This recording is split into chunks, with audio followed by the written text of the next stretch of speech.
हाइबा commissioner अमदे higher education की director Singh मखोई की मचा मसु सिंह ने एग्जाम थाबा तमददी क्वेश्चन चेलंगनी अहिंग तुमलमोय मखोई की नमतो होनाबदा अवाबा मोयरंगनी अदुगु लमदम असिगी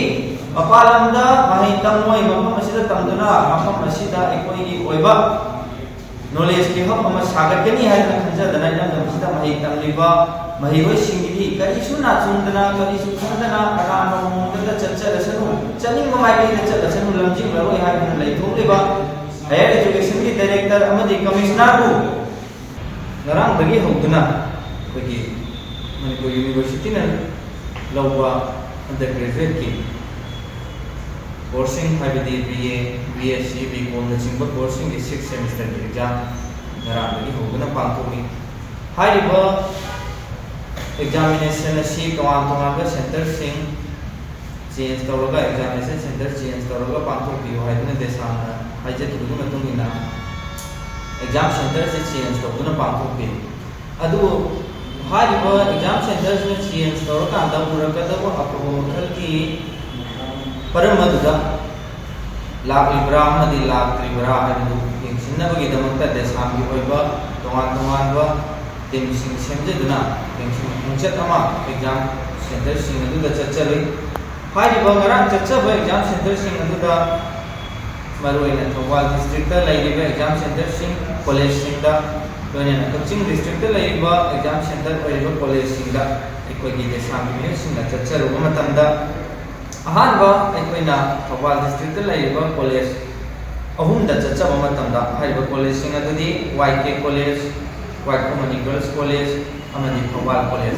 हाइबा कॉलेज अहुम असिदा हाना चचरु मतमदा वाईके कॉलेज दा पांथोंबा एग्जाम की मवोंग असिदी कोइना येबदा तुकुमेदि पुमिंग थोगनिंगाय ओइबा यामना इंगना चिकना पांथोंबा एग्जाम अमगी ओइबम थोगु मसलु चचाना ओइना देसाना लौजरगा हाइबा एग्जाम सेंटर असिना एग्जाम कंडक्ट तौवी मवोंग असे अतोबा सेंटर सिना तंजनिंगाय नि हाइबसे कोइ देसाना अहान मुक्ता हाइबा सेंटर सिबु इंसिबिट वसी इन्विजिलेटर खुदिमक्ता खागबा फोंदोचरी अदुगा मथंगा वाइकोमनी गर्ल्स कॉलेज दा लेखोगी थौमीसिंगना चतुना येंजरुबा मतमददी वाईके कॉलेज दा लेरंबा अदुगा तायोनबा मखनमदा एग्जाम से पांथोमी एग्जाम हॉल मनुंगा एग्जाम की दमकता चंगबा महिरोय सिंगदुना मसा मसागी ओइबा मोबाइल सिंगदु अदुम पुथोक्तुना मोबाइल सिंगदगी क्वेश्चन अदुगी आंसर सिंग थीरदुना हाइबा एग्जाम सिदा मोबाइल फोन की मतेंगना इरिबा अदु मफमदुदा एग्जाम को कंडक्ट तौनबगी दमकता सोइदना मनब सेनरिबा इन्विजिलेटर अमदी ओसिना चिंगबसिंग अदु करिंता खंसिनदबा महुंगा तुमिना लेसिंदुना महिरोसिंगदुना फत्तबा अराना पांबै सिजिननरा पंतन खुनिंग थोगलंबस थेमे हाइबा थौमों सिदी देसान अतन ममुंदा यानिंग दौचै लोइनाना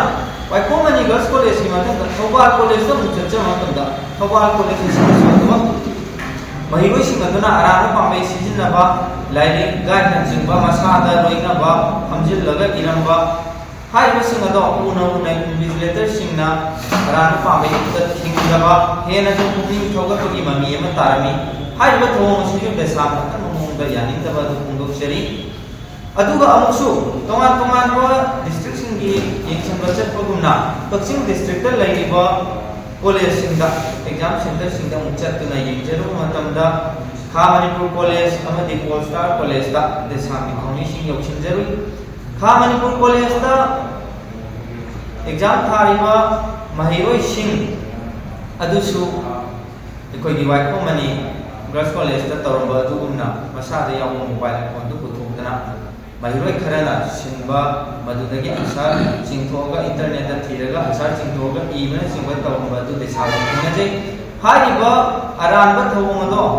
मदुबु लेखनबगी दमकता गरि मदुबक अमता हारिबा सेंटर दुगी ओसी अमदि इन्विजिलेटर सिंना पाइखलंदे मसिगा चमाना पोल स्टार कॉलेज दसु हारिबा खामनपुर कॉलेज दा तौबा दुगुमना महिरोय सिंना मसादा यावो मोबाइल सिंदु सिजिनदुना एग्जाम सिदा पाखुम इननबगी दमकता अरानबा पामे सिजिनरबा देसाना थेंगजे हारिबा मतक पंजरीबा यामना तवैदबा अखोगी इरमदम मसिगी एजुकेशन को लेखा ताना मांगहनबगी दमकता होनबा थौंसिंग ओइरिबा अरानबा पामे सिंग असे थिंबगी महत्ता हेन पुनिंग थौगतगुमना लेरमलेबा एग्जाम सेंटर से मसी मरी लेनबा यूनिवर्सिटी ना मणिपुर यूनिवर्सिटी ना एग्जाम सेंटर पीबा चही अहुमगी वैना कॉलेज सिंगसी अथिंगबा थमगदबनी हाबसे देसांगना अकन ममोंगदा यूनिवर्सिटी की माइकैदा हाइजरी हारिबा सेंटर सिंगसिदा अदुम मखाताना एग्जाम सेंटर वैना पीदना एग्जाम थागलदी मरु चंगा माहिरु पुतोपी महत्ता महाम तारक माहिरु सिंग प्रिक सोदना कोई नायसे चावकतरी लंबीदगी मनी हलकनी हाबसे देसांगना खंजे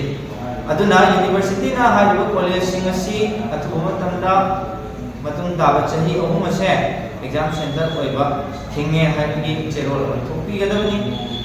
लोइना मफम असिदा एग्जाम असिबो सोइदना नंगी तमते यंगसिंगदोइबा ओसी अमदि इन्विजिलेटर ना मसागी मथौ निंथीना तौरमदबा अमदि अराबा मामै सिदिनरिबा माहिबोइसिंदा योखलंगलसे मसिबु यादे हाइबा खंगनबगी दमता तोंगान तोंगान कॉलेज सिंगी लेरिबा सेंटर सिंगी ओसी सिंगनसु invigilator सिंगनसु para amat tamjahungna bagi damat haiba maral leiraba center mari asigi osi invigilator sing matik chaba chairak mari leiraba authority na pige dabani habse desana kan thamjari aduga amsu haiba khudingma kasibu mapung maru oina yengsinna bagi damat leiriba higher education ki director commissioner makoina haiba chathariba aram sing ase sin usinadana leiriba se angapani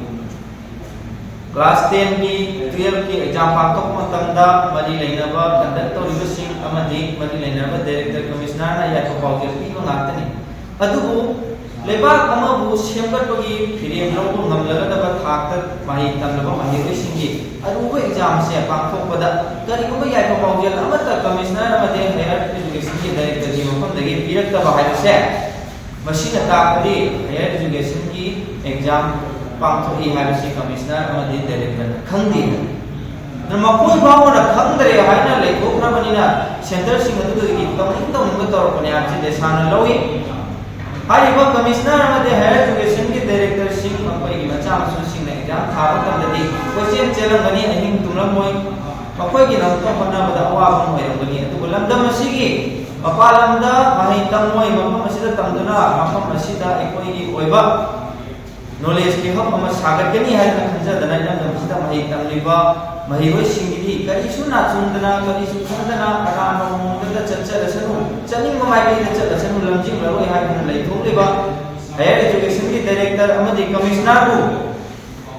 मखोयना हुजिक पाइबा हमसे सिंदोपिरगा अतोपा मणिपुर की education बु education system बु quality लेबा